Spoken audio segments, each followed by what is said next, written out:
Left ventricle pressure volume loop. तो यहाँ इस लूप में एक्स एक्सिस पर वॉल्यूम है लेफ़्ट वेंट्रिकल का और वाई एक्सिस में लेफ़्ट वेंट्रिकल का प्रेशर है।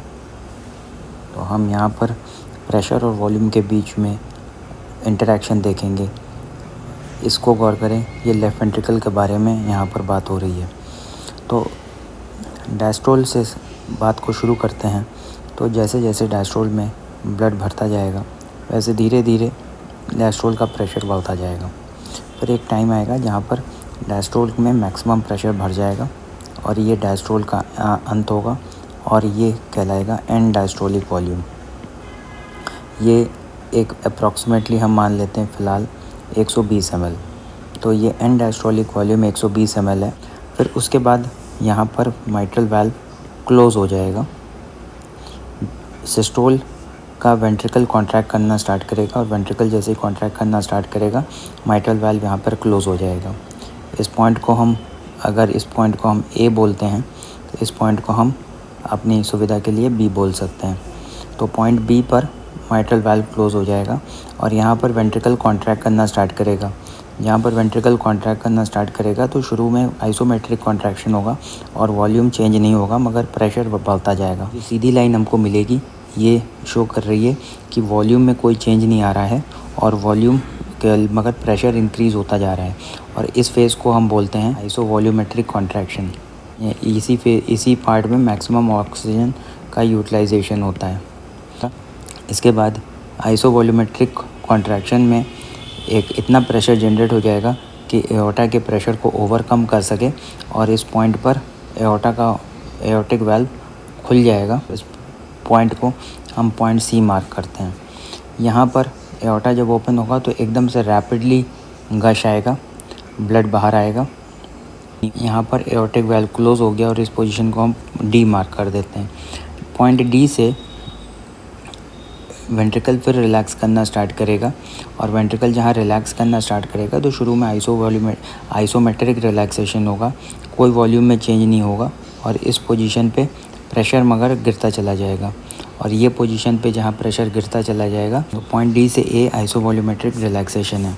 यहाँ पर पॉइंट डी पर ए पे आने पे वेंट्रिकल के अंदर जो रिलैक्सेशन हो रहा था इस समय वेंट्रिकल रिलैक्स होती चली जा रही है और वेंट्रिकल के अंदर का प्रेशर ड्रॉप हो जाएगा और पॉइंट ए पे ऐसा समय आएगा कि एट्रिया का प्रेशर वेंट्रिकल से ज़्यादा हो जाएगा और इस पोजीशन पे माइट्रल वाल्व ओपन हो जाएगा और ये पोजीशन कहलाएगी पॉइंट ए पर माइट्रल वाल्व की ओपनिंग क्रिएट हो जाएगी और यहाँ पर माइट्रल वाल्व ओपन हो जाएंगे पॉइंट ए पर। तो अब हम फिर से एक बार इस पूरी बात को रिव्यू करते हैं। अभी तक हमने क्या देखा, पॉइंट ए से वेंट्रिकल में ब्लड भर रहा है और वेंट्रिकल में जब ब्लड भर रहा है तो ये वेंट्रिकल में धीरे धीरे प्रेशर इंक्रीज़ करता जा रहा है और वेंट्रिकल में जहाँ पर ये प्रेशर इंक्रीज़ करता जा रहा है धीरे धीरे ये प्रेशर ग्रेजुअली ऐसा पॉइंट आ रहा है जहाँ पर ये इतना ज़्यादा प्रेशर वेंट्रिकल के अंदर इंक्रीज़ कर रहा है कि माइट्रल वाल्व क्लोज़ हो जा रही है। फिर माइट्रल वाल्व के क्लोज़ होने के बाद वेंट्रिकल के अंदर प्रेशर इंक्रीज़ हो रहा है। प्लीज़ नोट दैट कि ये पूरी कहानी वेंट्रिकल की चल रही है और पर्टिकुलरली लेफ़्ट वेंट्रिकल की चल रही है। तो यहाँ पर पॉइंट बी पर वेंट्रिकल कॉन्ट्रैक्ट करना स्टार्ट कर रहा है और आइसोमेट्रिक कॉन्ट्रैक्शन जब स्टार्ट कर रहा है तो ये कॉन्ट्रैक्शन प्रेशर तो इंक्रीज़ कर रहा है लेकिन वॉल्यूम नहीं इंक्रीज़ हो रहा है। वॉल्यूम देखिए अभी भी वही है 120 ml जो एंड डायस्टोलिक वॉल्यूम था, कुछ भी बाहर निकला नहीं है, सिर्फ प्रेशर इंक्रीज़ हो गया और एक टाइम आया कि इतना प्रेशर हो गया कि वो एओर्टा को खोलने में कामयाब हो गया। इस पोजीशन पे जहाँ एओर्टा खुल गया पॉइंट सी पर, यहाँ से एकदम से ब्लड बाहर निकला और वहाँ प्रेशर एओर्टा के अंदर वेंट्रिकल के अंदर धीरे धीरे कम होने लगा और इतना कम हो गया कि एओर्टा से कम हो जाएगा और एओर्टिक वाल्व बैक प्रेशर से क्लोज़ हो जाएगी। पॉइंट डी पर एओर्टिक वाल्व क्लोज़ हो गई है और पॉइंट डी से फिर वेंट्रिकल रिलैक्स करेगा लेकिन शुरू में आइसोवॉल्यूमेट्रिक रिलैक्स करेगा यानी आइसोमेट्रिक रिलैक्सेशन होगा। वॉल्यूम में कोई चेंज नहीं आ रहा है और ये वॉल्यूम में जो कोई चेंज नहीं आ रहा है मगर प्रेशर धीरे धीरे गिरता जा रहा है और पॉइंट ए पर आके इतना प्रेशर गिर जाएगा कि माइट्रल वाल्व ओपन हो जाए और फिर एट्रियल की फिलिंग पुनः स्टार्ट हो जाएगी। अब यहाँ पर लर्निंग पॉइंट्स क्या हैं, अगर आप देखें यहाँ पर आप ये देख पाएंगे कि ये जो पूरा पोर्शन है जो येलो से हाईलाइटेड है ये पूरा पोर्शन बेसिकली अगर देखा जाए तो ये पूरा पोर्शन डायस्टली का है, और बाकी का जो लाइन है बी, सी और डी, ये पूरा लाइन सिस्टोल का लाइन है। इतना पार्ट सिस्टोल है, बी से सी से डी तक, और जो येलो हाईलाइटेड है डी से ए से बी तक, ये डायस्टोलिक पार्ट है। यहाँ पर आगे का लर्निंग पॉइंट ये है कि अगर हम डायस्टोल से स्टार्ट करते हैं तो initial part of the diastole जो होता है वो प्रोटोडायस्टोल कहलाता है। प्रोटोडायस्टोल पॉइंट डी के ठीक बाद वाला पार्ट है, जहाँ पर प्रोटोडायस्टोल में एओर्टिक वाल्व क्लोज़ हुआ और एओर्टिक वाल्व के क्लोज़ होने की आवाज़ आई। एओर्टिक वाल्व में के क्लोज़ होने पे जो वाल्व के क्लोजर पे जो आवाज़ आती है, उस वाल्व क्लोजर की आवाज़ को आप बोलते हो S2। तो यहाँ पर S2 साउंड क्रिएट हुआ पॉइंट डी के जस्ट बाद, और वहाँ पे वो पार्ट प्रोटोडायस्टोल कहलाया। उस प्रोटोडायस्टोल एक बहुत शॉर्ट ड्यूरेशन का है, लगभग 0.04 सेकेंड का है। उसके बाद वेंट्रिकल्स के जो है मसल्स जो हैं आइसोमेट्रिकली रिलैक्स होते गए, प्रेशर गिरता चला गया मगर वॉल्यूम वही रहा, जब तक कि पॉइंट ए आ गया। पॉइंट ए पर प्रेशर इतना कम हो गया कि अब माइट्रल वाल्व ओपन हो गया, और पॉइंट ए पे माइट्रल वाल्व ओपन होने पर रैपिड एट्रियल फिलिंग स्टार्ट हो गई रैपिडली। अब आप यहाँ पर रैपिड फिलिंग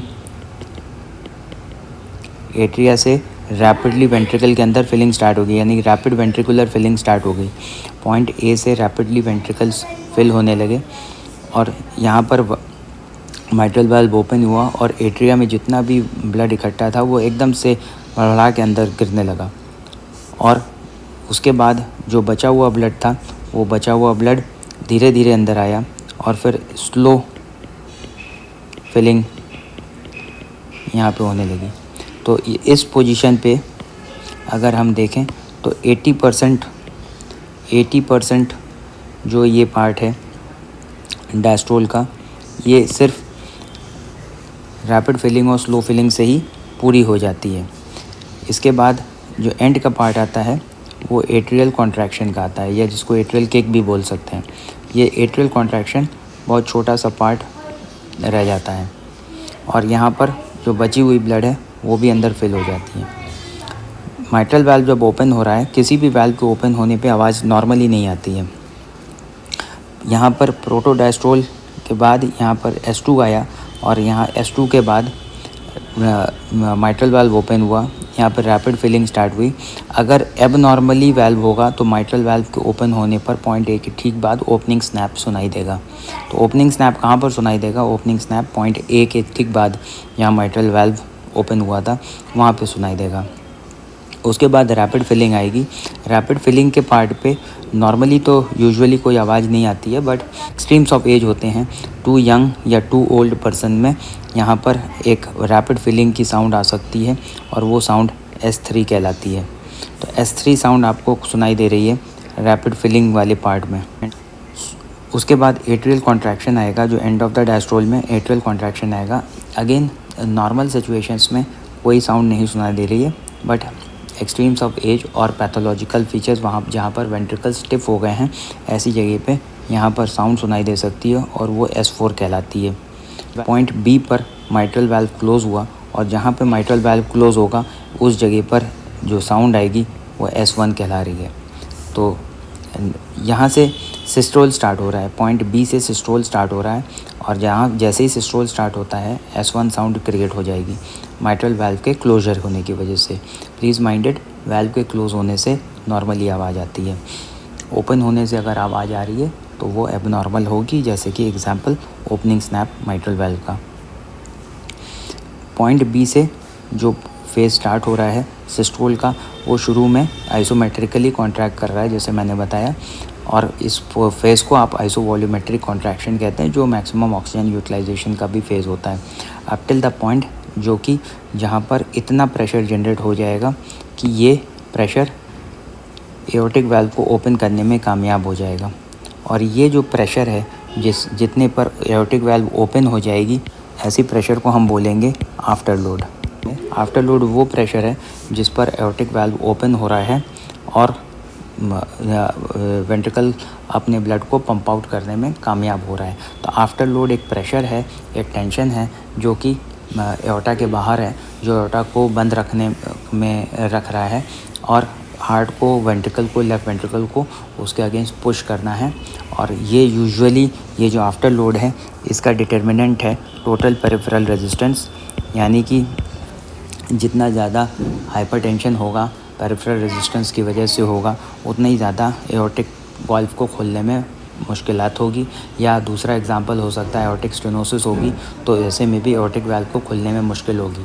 तो अगर इसको इस तरह से देखें, कोई भी ऐसी वजह जहाँ पर एओर्टिक वाल्व को खोलने में मुश्किल होगी तो हमारा आफ्टर लोड इंक्रीज़ कर जाएगा, यानी कि लेफ़्ट वेंट्रिकल को ज़्यादा प्रेशर टेंशन जनरेट करना पड़ेगा। अब एक बार को जब एओर्टिक खुल गया तो यहाँ से प्रेशर एकदम से बाहर निकलेगा, और जहाँ पर प्रेशर एकदम से बाहर निकलेगा तो इमीडिएटली रैपिड इजेक्शन होगा। तो ये रैपिड इजेक्शन होगा तो ये इमीडिएटली बाद रैपिड इजेक्शन फेज़ आ जाता है, जिसमें 2/3 जो ब्लड है वो रैपिड इजेक्शन फेज़ में ही निकल जाता है, और उसके बाद जो बचा हुआ ब्लड रहता है वो स्लो इजेक्शन फेज़ में जाता है।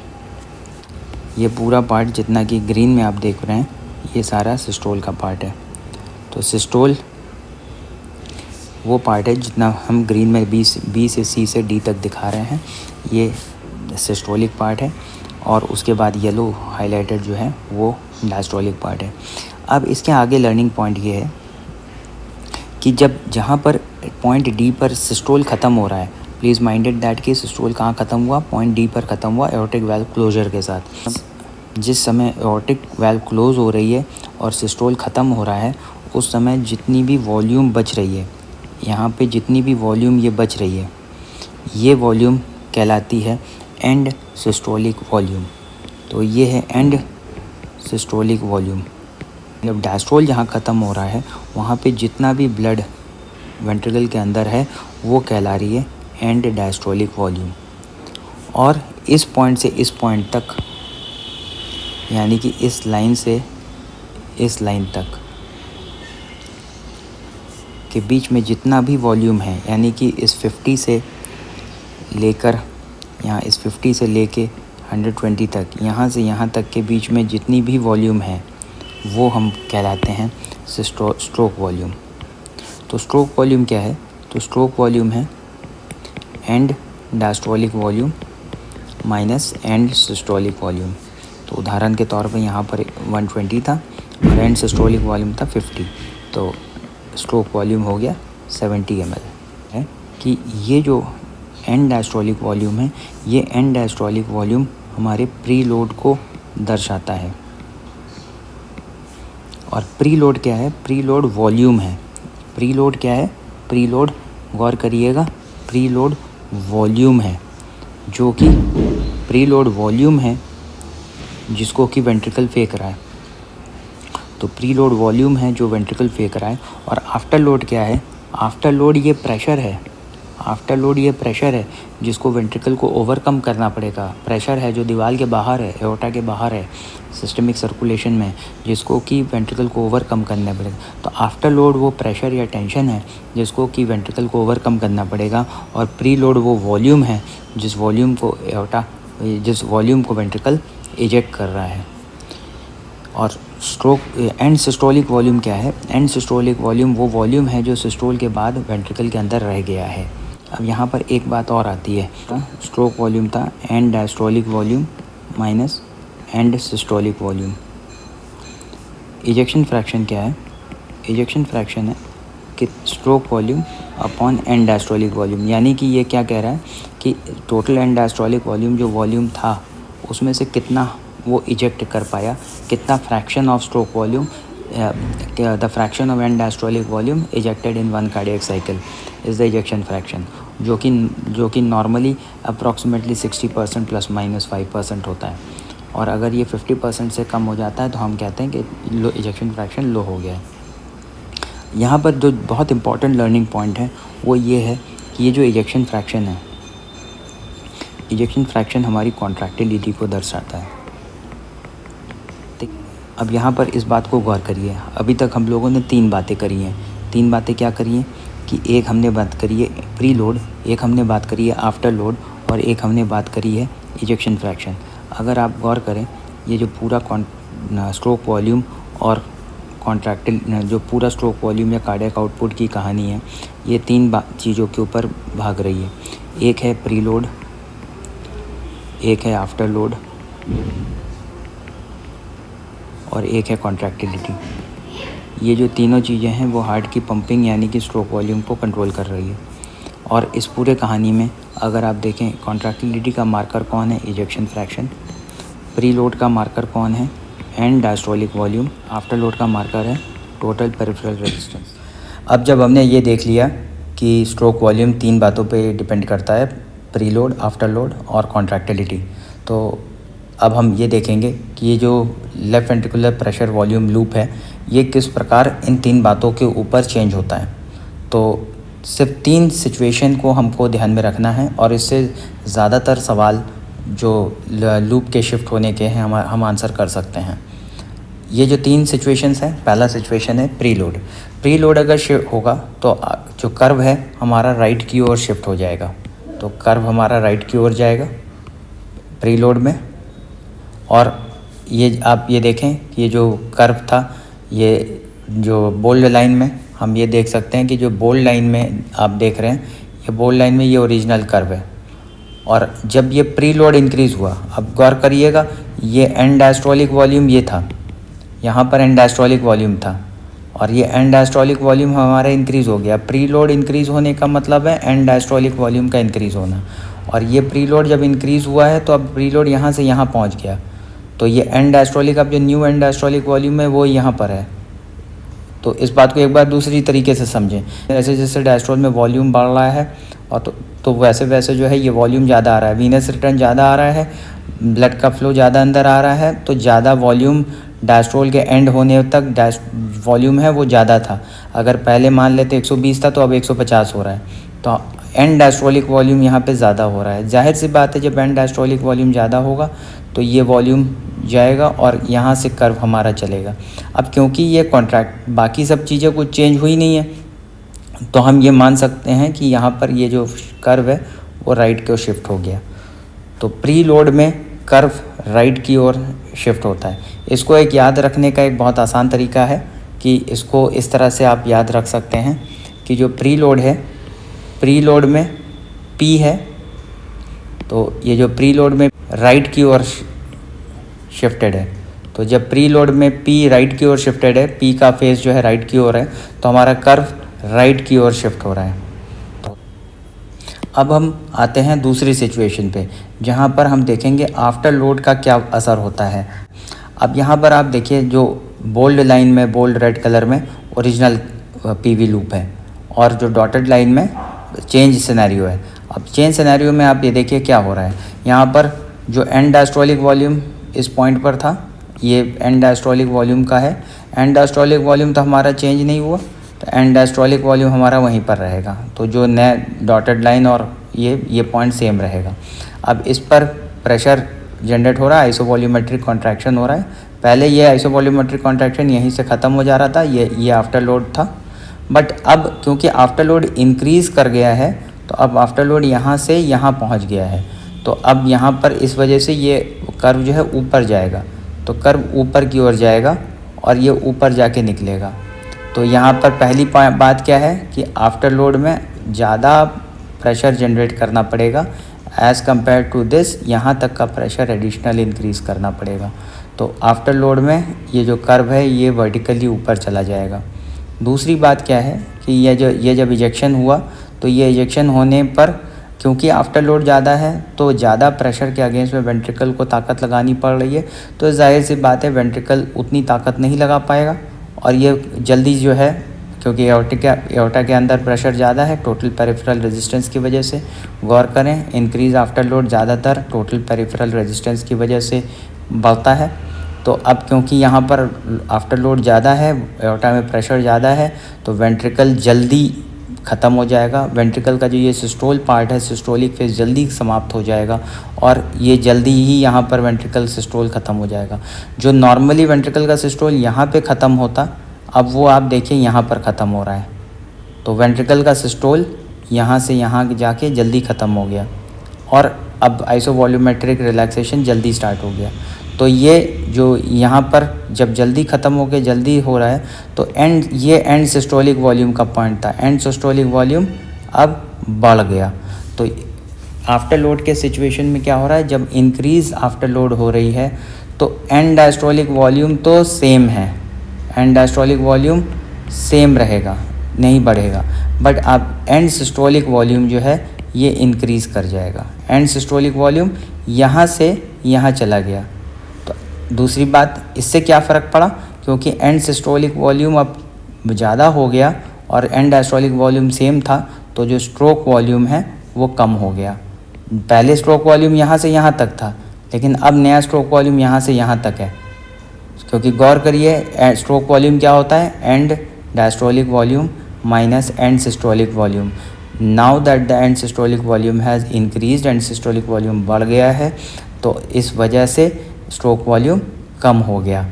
प्री लोड के कंडीशन में क्या था, स्ट्रोक वॉल्यूम बढ़ गया था, स्ट्रोक वॉल्यूम ज़्यादा स्ट्रोक वॉल्यूम था। आफ्टर लोड के कंडीशन में क्या हुआ, स्ट्रोक वॉल्यूम घट गया है।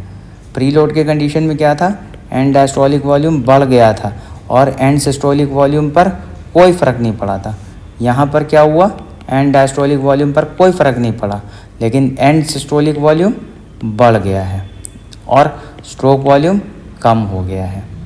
तो ये दो आफ्टर लोड और प्री लोड में ये फ़र्क है। प्री लोड को हमने कैसे याद किया था कि प्री लोड में कर्व पी का मुँह राइट साइड को है, तो जो प्री लोड में कर्व राइट साइड को शिफ्ट कर जाती है। आफ्टर लोड को हम कैसे याद कर सकते हैं, आफ्टर लोड में ए का पीक है, तो आफ्टर लोड में कोई चेंज नहीं आ रहा है और आफ्टर लोड में कर्व ऊपर की तरफ जा रहा है, कर्व वर्टिकली इंक्रीज़ कर रहा है। प्री लोड में कर्व राइट को शिफ्ट था, आफ्टर लोड में कर्व ऊपर की ओर शिफ्ट हो रहा है और स्ट्रोक वॉल्यूम इसमें बढ़ा हुआ है, इसमें घटा हुआ है। अब हम देखेंगे कि प्री लोड आफ्टर लोड के बाद जो तीसरा फैक्टर है कॉन्ट्रैक्टिलिटी का क्या असर है। अब आइए देखते हैं कॉन्ट्रैक्टिलिटी का क्या असर हो रहा है प्रेशर वॉल्यूम लूप पे। अब यहाँ पर प्री लोड और आफ्टर लोड के बाद कॉन्ट्रैक्टिलिटी क्या है, कॉन्ट्रैक्टिलिटी है कि जो हार्ट कितनी ज़ोर से कॉन्ट्रैक्ट कर रहा है। तो 0.2 से 0.3 में जाने के लिए जो हार्ट का कॉन्ट्रैक्शन है, सिस्टोल हो रहा है, वो कॉन्ट्रैक्टिलिटी की वजह से हो रहा है। अब यहाँ पर बाकी कुछ तो सब सेम था, एंड डायस्टोलिक वॉल्यूम सेम ही रहेगा, तो उसी एंड डायस्टोलिक वॉल्यूम पे जब कॉन्ट्रैक्शन स्टार्ट हुआ, नॉर्मली क्या था, जब एंड डायस्टोलिक वॉल्यूम ज़्यादा बढ़ गया था तो फ्रैंक स्टार्लिंग लॉ के वजह से ज़्यादा ज़ोर से कॉन्ट्रैक्ट कर रहा था और ज़्यादा वॉल्यूम बाहर निकाला, स्ट्रोक वॉल्यूम बढ़ गया और ये जो कर्व है वो राइट को शिफ्ट हो गया था। यहाँ पर क्या हो रहा है, एंड डायस्टोलिक वॉल्यूम तो सेम है, तो फ्रैंक स्टार्लिंग लॉ तो लगा नहीं, लेकिन क्योंकि कॉन्ट्रैक्टिलिटी इनहेरेंट फीचर है हार्ट के मस्कुलेचर की, और ऐसा क्यों होता है, क्योंकि मोर कैल्शियम आयंस अवेलेबल हो जाते हैं, L type calcium channels open हो जाते हैं, may be example because of sympathetic activity, और उसकी वजह से जो हार्ट मोर पावरफुली कॉन्ट्रैक्ट कर रहा है, तो जो हार्ट यहाँ तक कॉन्ट्रैक्ट करता, मसल्स लेफ्ट वेंट्रिकल यहाँ तक कॉन्ट्रैक्ट करते, अब लेफ्ट वेंट्रिकल ज़्यादा ज़ोर से कॉन्ट्रैक्ट करके यहाँ तक ले जा रहे हैं। उससे क्या हुआ, एंड सिस्टोलिक वॉल्यूम जो पहले यहाँ था, अब एंड सिस्टोलिक वॉल्यूम यहाँ हो गया, तो एंड सिस्टोलिक वॉल्यूम यहाँ पे आ गया, और एंड सिस्टोलिक वॉल्यूम यहाँ आने से क्या हुआ, एंड सिस्टोलिक वॉल्यूम कम हो गया। तो अब एंड सिस्टोलिक वॉल्यूम से एंड डायस्टोलिक वॉल्यूम तक स्ट्रोक वॉल्यूम होता है, तो स्ट्रोक वॉल्यूम इंक्रीज़ हो गया। लर्निंग पॉइंट क्या है, लर्निंग पॉइंट ये है कि भाई यहाँ पर अब आप देखिए, इन बातों को गौर फरमाइए, यहाँ बहुत सारी बातें हैं जो आप ध्यान में रख सकते हैं। यहाँ पर एंड सिस्टोलिक वॉल्यूम कम हो गया, एंड डायस्टोलिक वॉल्यूम पर कोई फ़र्क नहीं आया, एंड डायस्टोलिक वॉल्यूम सेम रहा, और स्ट्रोक वॉल्यूम बढ़ गया कॉन्ट्रैक्टिलिटी के केस में। ठीक है, यहाँ पर क्या हो रहा है, प्री लोड के केस में क्या हो रहा है, एंड डायस्टोलिक वॉल्यूम बढ़ गया, एंड सिस्टोलिक वॉल्यूम पर कोई फ़र्क नहीं पड़ा, और स्ट्रोक वॉल्यूम बढ़ गया। ये इस बात को ध्यान रखें, stroke volume is equal to end diastolic volume minus end systolic volume. तो या तो स्ट्रोक वॉल्यूम को बढ़ाना है तो या तो एंड डायस्टोलिक वॉल्यूम आप ज़्यादा करोगे, या स्ट्रोक वॉल्यूम को बढ़ाना है तो एंड सिस्टोलिक वॉल्यूम को आप छोटा करोगे। तो दो तरीके से स्ट्रोक वॉल्यूम यहाँ बढ़ रहा है, दोनों ही जगह देखिए स्ट्रोक वॉल्यूम दोनों ही जगह इंक्रीज़ कर रहा है, मगर एक जगह पे एंड डायस्टोलिक वॉल्यूम के बढ़ने से, एक जगह पे एंड सिस्टोलिक वॉल्यूम के बढ़ने से घटने से। और ऐसा क्यों हो रहा है एंड डायस्टोलिक वॉल्यूम के बढ़ने से? क्योंकि फ्रैंक स्टार्लिंग लॉ के हिसाब से हार्ट कॉन्ट्रैक्ट कर रहा है, स्ट्रोक वॉल्यूम बढ़ जा रहा है। यहाँ पर क्या हो रहा है, कॉन्ट्रैक्टिलिटी के केस में हार्ट जोर से कॉन्ट्रैक्ट कर रहा है एंड सिस्टोलिक वॉल्यूम घट जा रहा है, एंड डायस्टोलिक वॉल्यूम पे कोई फ़र्क नहीं पड़ रहा है, मगर इवन देन स्ट्रोक वॉल्यूम बढ़ रहा है। तो पॉइंट समझने वाली बात क्या है भाई? समझने वाली बात यह है कि स्ट्रोक वॉल्यूम को दो तरीके से बढ़ाया जा सकता है, या तो फ्रैंक स्टार्लिंग लॉ के हिसाब से venous return and diastolic volume और मस्कुलर स्ट्रेच को इंक्रीज़ करके, मसल लेंथ को इंक्रीज़ करके, फ्रैंक स्टार्लिंग लॉ के हिसाब से प्री लोड बढ़ा के, या दूसरा तरीका है स्ट्रोक वॉल्यूम को बढ़ाने का, कॉन्ट्रैक्टिलिटी जो इनहेरेंट फीचर हार्ट की है उस कॉन्ट्रैक्टिलिटी को बढ़ा के, कैल्शियम आयन की अवेलेबिलिटी से, सिंपैथेटिक एक्टिविटी से, कैल्शियम आयन की अवेलेबिलिटी से कॉन्ट्रैक्टिलिटी बढ़ जाती है। कॉन्ट्रैक्टिलिटी के बढ़ने से स्ट्रोक एंड सिस्टोलिक वॉल्यूम घटेगा, कॉन्ट्रैक्टिलिटी के बढ़ने से स्ट्रोक वॉल्यूम इंक्रीज़ करेगा। तो स्ट्रोक वॉल्यूम बढ़ने के दो तरीके हो सकते हैं, प्री लोड बढ़ाना या कॉन्ट्रैक्टिलिटी बढ़ाना। तो ये दो बातें हैं जिस तरह से आप। अब तीसरी बात जो बीच में है वो है आफ्टर लोड। आफ्टर लोड के केस में क्या हो रहा है, एंड डायस्टोलिक वॉल्यूम पर कोई फ़र्क नहीं आ रहा है, मगर एंड सिस्टोलिक वॉल्यूम बढ़ जा रहा है। अब क्योंकि ये बढ़ जा रहा है तो इसकी वजह से स्ट्रोक वॉल्यूम घट जा रहा है। तो यहाँ पर बात समझने की है ये कि प्री लोड और कॉन्ट्रैक्टिलिटी स्ट्रोक वॉल्यूम को बढ़ाते हैं और आफ्टर लोड स्ट्रोक वॉल्यूम को घटाते हैं। तो इस तरीके से हम बहुत सारी चीज़ों को समराइज़ कर सकते हैं, बहुत सारी बातों को, और इनके परम्यूटेशन कॉम्बिनेशन आप क्रिएट आप कर सकते हो। आफ्टर लोड कब इंक्रीज़ कर जाएगा? अब एग्जांपल आफ्टर लोड इंक्रीज़ करने का क्या हो सकता है, एओर्टिक स्टेनोसिस हो सकता है, हाइपरटेंशन हो सकता है, जिसकी वजह से आफ्टर लोड इंक्रीज़ कर गया है। प्री लोड कब इंक्रीज़ कर रहा है? प्री लोड इंक्रीज़ करेगा जब वीनस रिटर्न हो रहा है, नॉर्मल सलाइन का इन्फ्यूजन आपने बढ़ा दिया है। प्री लोड घटेगा कब? प्री लोड घटेगा जब फॉर एग्जांपल हैमरेज हो गया है, एक्सटेंसिव ब्लड लॉस हो गया है, ब्लड वॉल्यूम कम हो गया है, तो प्री लोड कम हो जाएगा। ब्लड वॉल्यूम आपने बढ़ा दिया, प्री लोड बढ़ गया। इसी तरह कॉन्ट्रैक्टिलिटी कब बढ़ेगी? कॉन्ट्रैक्टिलिटी बढ़ेगी एग्जाम्पल एक्सरसाइज के दौरान कॉन्ट्रैक्टिलिटी बढ़ जाएगी, ज़्यादा सिंपैथेटिक एक्टिविटी से बढ़ जाएगी।